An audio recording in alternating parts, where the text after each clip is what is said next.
The president is lashing out at allies. They're trying to be supportive of him, but yet not supportive of this action, which itself is really nuanced. They were very clear, saying this is not NATO's war. NATO is a defensive alliance, and NATO has not been attacked. Among high-level Emiratis that I've been speaking to, for example, there's also a sense of betrayal because, they've invested quite a lot in the U.S. at Trump's behest.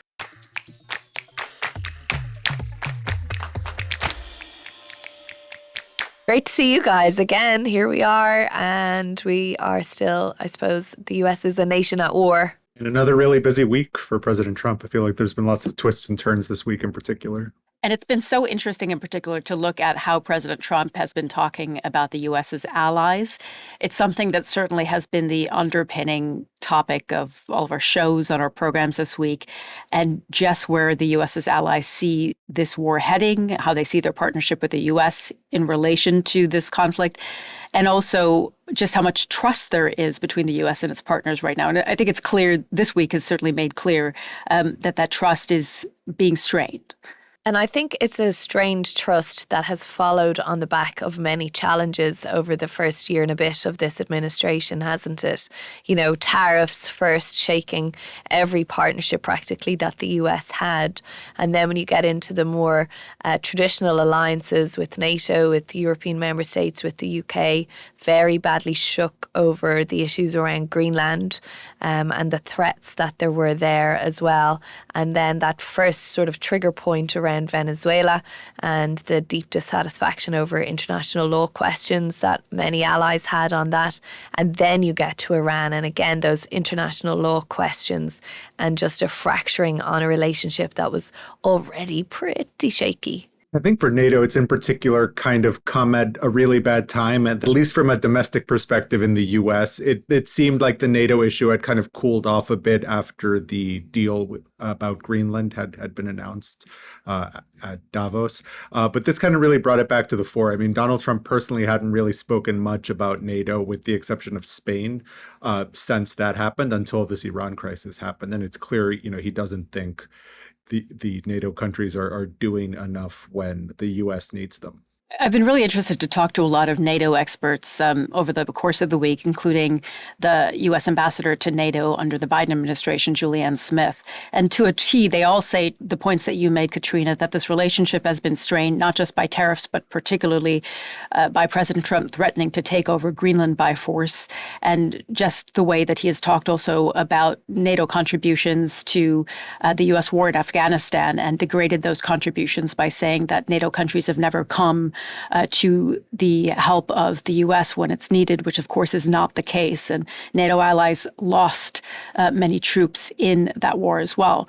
But another expert was saying, look, this is also about more than 20 years ago. This is about the war in Iraq, and not seeing that there's a real international justification for this war. And I was, in a way, surprised to hear such clear language from NATO partners. We've seen so many of the leaders of NATO countries coming to the White House, sitting by President Trump, and often they've used perhaps vague language to ensure that the relationship with the U.S. is not damaged. But here they were very clear, saying this is not NATO's war. NATO is a defensive alliance, and NATO has not been attacked, and perhaps clearer than President Trump himself had anticipated.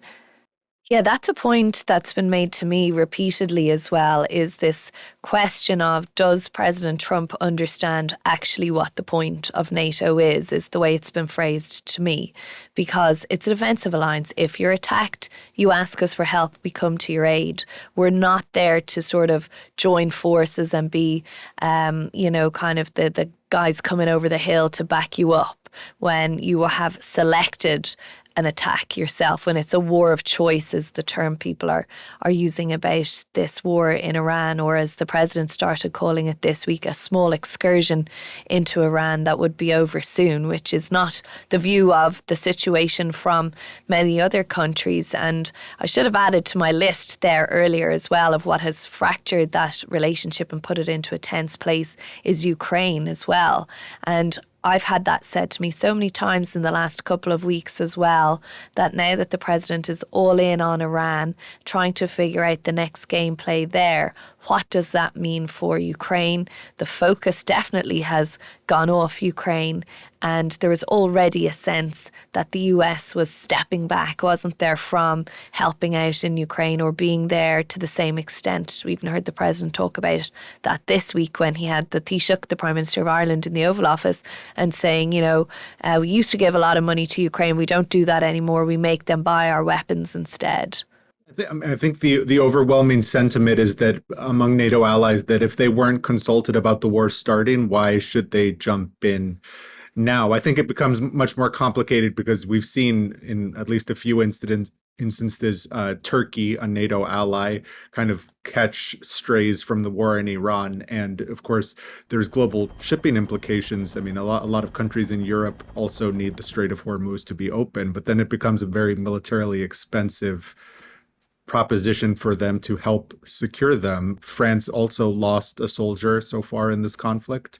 It's becoming very complicated because as much as they would like to stay out of it, the way Iran is responding has put other NATO allies, the UK, France, Italy, their bases have all been struck across the greater region. So I think, if that continues, then perhaps we'd get more clarity from NATO about what they are or not willing to do so far.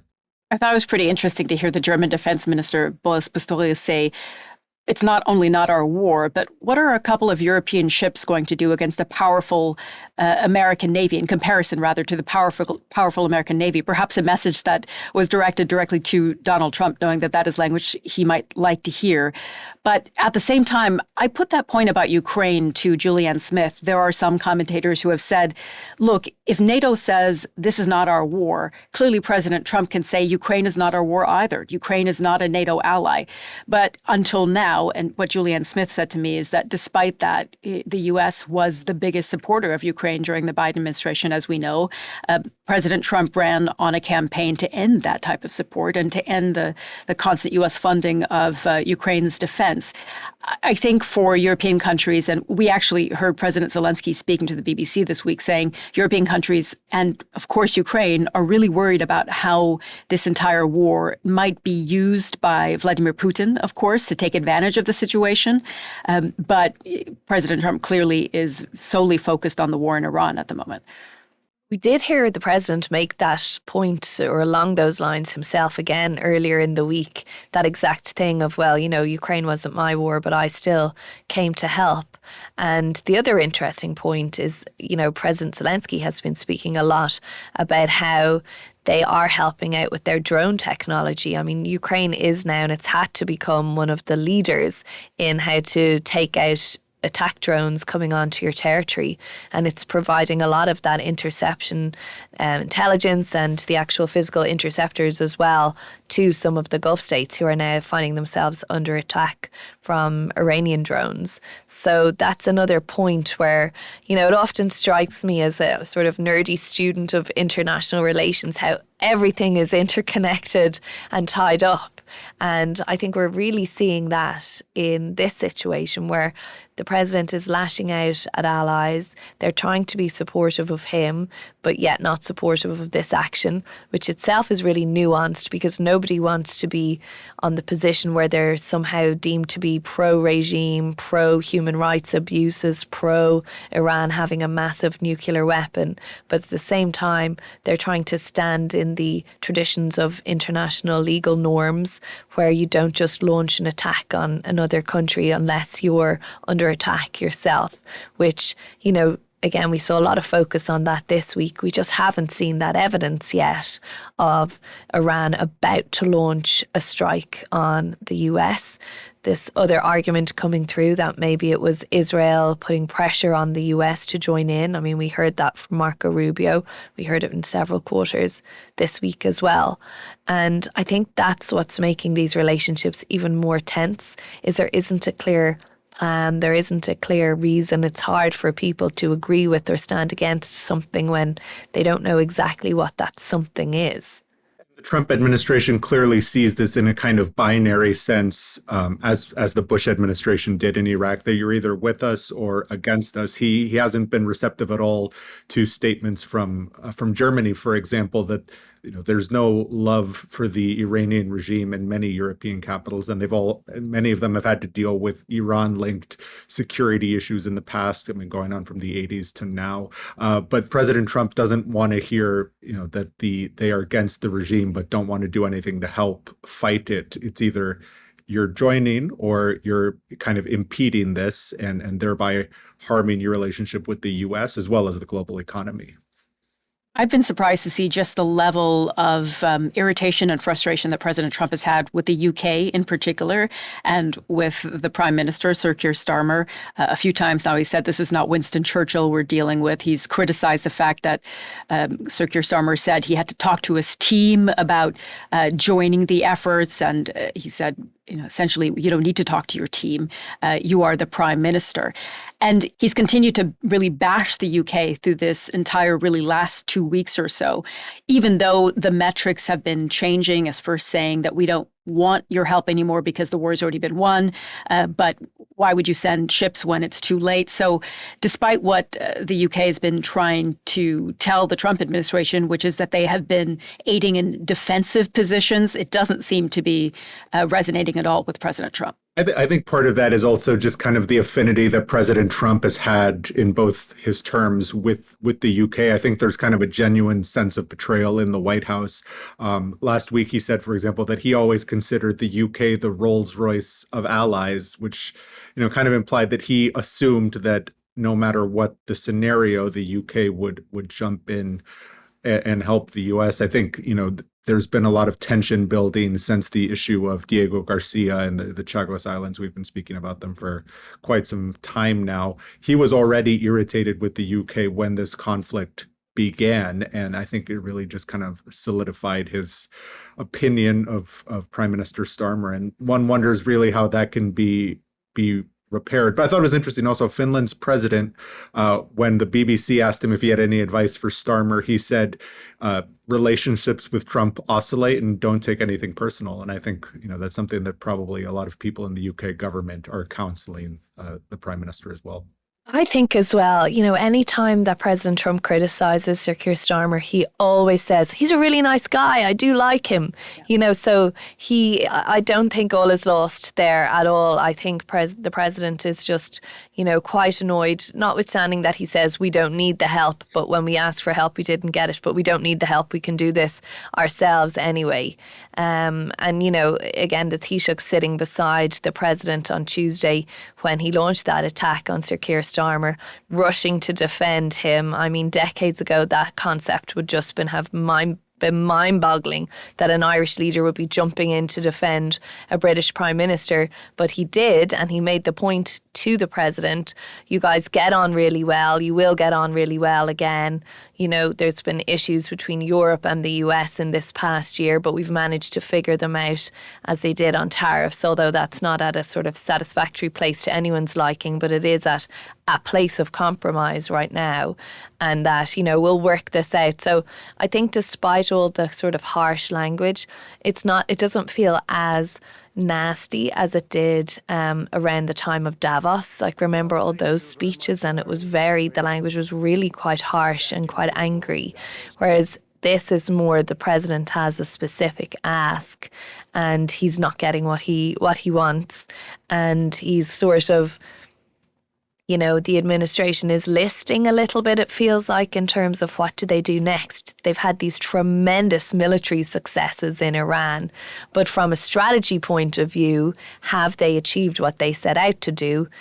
If we know what they indeed set out to do, you'd have to say no so far to some of that, the assessment being Iran still has the nuclear capabilities. It has the sort of intellectual knowledge as well.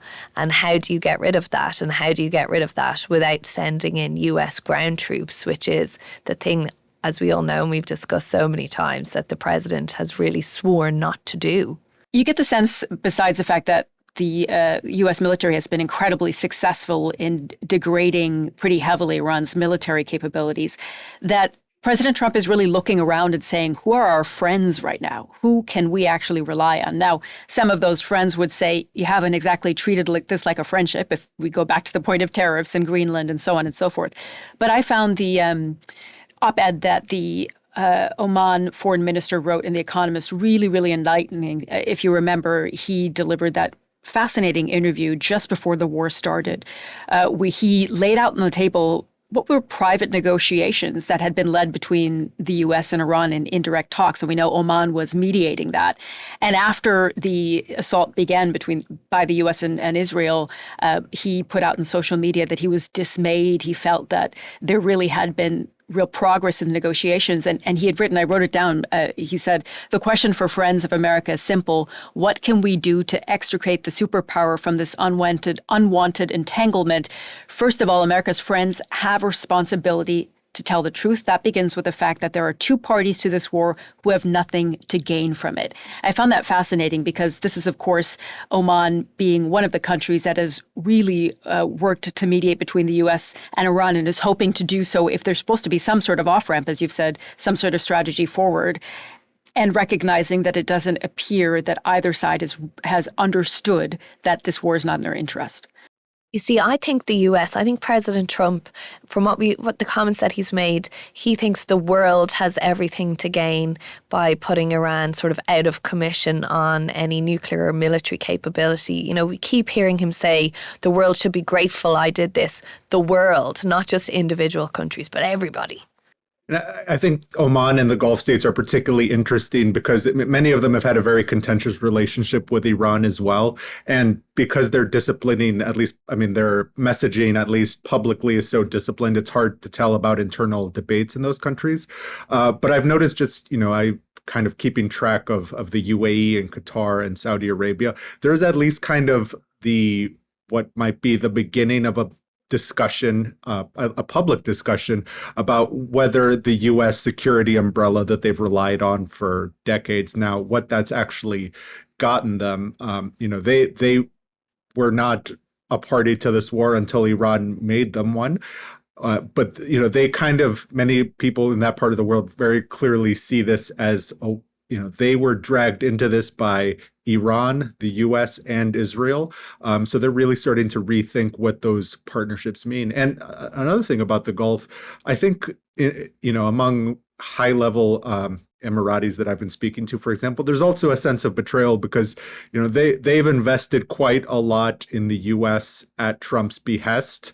And it really hasn't, it turns out for them, bought them much influence over the Trump administration's actions in the region, for which they're now on the receiving end of missiles. I mean, it's hard to state how upset they are at every warring party so far, because economically for them, even if Iran is degraded, every day Dubai airport closes or every day the shipping is diminished to the Strait of Hormuz, that's an enormous amount of money that they're losing and a huge kind of economic hit for them. Berit, I know you lived in Dubai, and I'm curious, do you think at some point we will see those Gulf countries start to really put pressure on President Trump himself, especially with that relationship that you've been talking about that has been built up? Well, it's difficult to say. I think, those discussions are almost certainly already happening in private. But it's interesting to know that is Iran's war goal by striking the Gulf countries, is to kind of pressure them to in turn pressure the Trump administration into, finding an off-ramp. There's been very prominent Emirati businessmen. One of them is a hotel magnate named Khalaf al-Habtoor, who has, he wrote about this publicly, which I think even 5 years ago or 10 years ago would be kind of unthinkable for a prominent Emirati to publicly criticize the U.S. in the way that he had. I mean, he criticized Israel and Iran as well. But, those discussions, they're already starting, I think. The longer this goes on and the more of a hit there is to the UAE's economy. And that's the same for Qatar and Bahrain as well. It becomes kind of imperative for them to find an off-ramp. And that might include pressuring Trump. In the UAE's case, now that they have a relationship with Israel ever since the Abraham Accords, it might they might pressure Israel as well. And on that note, it was quite interesting to see the Qatari Prime Minister standing alongside the Turkish Foreign Minister in Qatar this week, holding a press conference together about this, calling for the aggression was the word they used, to stop that. Not dissimilar to what happened with Greenland, actually, and tariffs from the president. He kind of starts these things in motion, and it ends up that other alliances become more solid and tighter than perhaps they were in the beginning. And we see requests gone into Congress as well from some of those Gulf states for help, for munitions help and arms sales from the US to help them to continue to push back against Iran. Because, President Trump saying, I could end this thing now, as he did a few times this week, it won't end this week, but I could end it. It will be over soon. That rules out the fact that Israel has a very different view of what it wants to achieve from all of this. And Iran is not a silent partner, and it's not going to go quietly into the night now that it's been, so much of its nation has been bombed and, as you were saying, burned. Its navy, so many other capabilities put beyond use at this point. I'd be especially curious to be able to listen into a conversation on the phone apparently happening daily between President Trump and Prime Minister Netanyahu at the moment. Of course, I'd love to listen to any of President Trump's conversations he's having with other world leaders. But you do really get the sense, as Israel's war in Lebanon is expanding rapidly, as they're starting to hit parts of the country that they hadn't before, as it looks like their war aim to completely destroy Hezbollah will pull Israel further into what could be a massive ground troop operation, that those interests with the U.S. are diverging. Now, of course, both leaders, both President Trump and both Prime Minister Netanyahu, have gone to great lengths to say we are aligned, we have the same interests, which is to remove the threat of Iran and of Hezbollah, of course.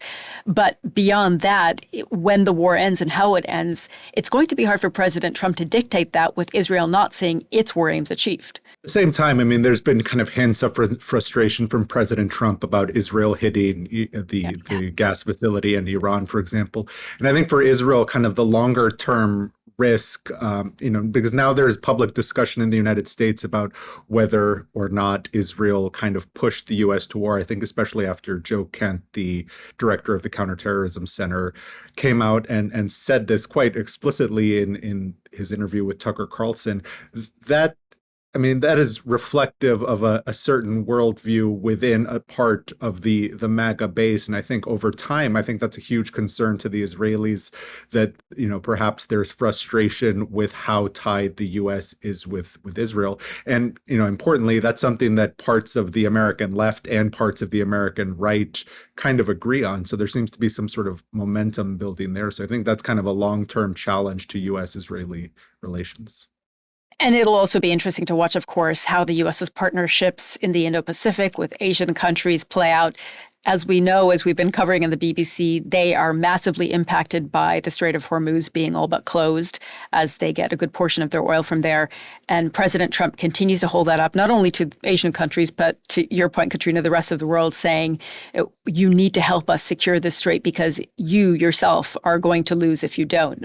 Just with the oil prices, of course, surging and shortages of goods and fertilizers we've mentioned in the past on this podcast. So I wonder how that relationship or those relationships will play out in the coming weeks as well. It's very possible we're still in kind of the early days of this conflict too. So I think if we did a similar podcast 3 months down the line, if this were still going on in some form, a lot of these relationships will be very different than, they are as things stand. So I think, this is going to be something that kind of changes the Trump administration's foreign policy for some time to come. The sharp focus on the president, of course, and maybe less so him, but the others in his team, is this is an election year and there is only so much, I think only days more, in fact, that the American public are going to be happy to put up with these rising oil prices. And of course, not just America, we're seeing those prices rise all around the world at this time, but it's really putting pressure on an already annoyed set of consumers here, which we have talked about many times on this pod and will again in the future, the cost of living crisis. But we are out of time for today, so we'll have to leave it there. Pleasure, as always, chatting to you both. Great to see you.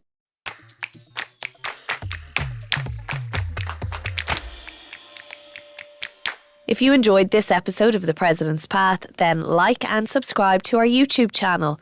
We would love to hear from you. So please do leave us a comment below or email us at path@bbc.co.uk.